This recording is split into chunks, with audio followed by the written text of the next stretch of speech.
Last October, I decided to spend a couple of nights camping alone in Yosemite National Park. Summer crowds had disappeared, and the campground was quite exactly what I needed. I arrived in the late afternoon and set up camp in Upper Pines.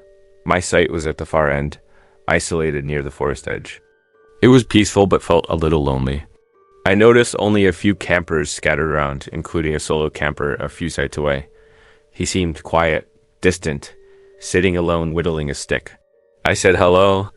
He barely responded, eyes lingering a bit too long.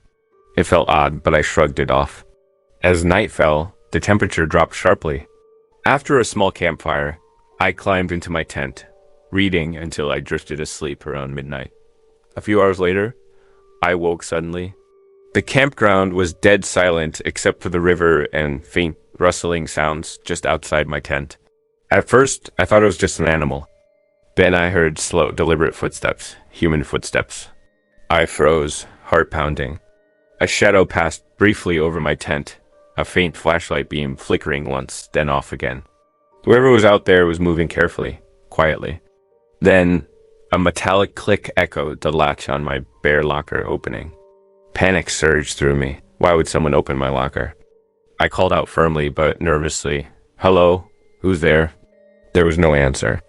Seconds later, I heard the locker quietly shut, followed by footsteps moving away.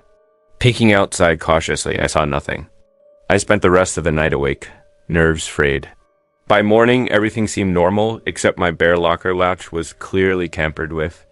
Inside was a small panic cone carefully placed atop my food bank, definitely not mine. Fresh boot prints surrounded my site, then vanished toward the road. That day, I tried calming down with a hike, but paranoia lingered. Every sound made me jump.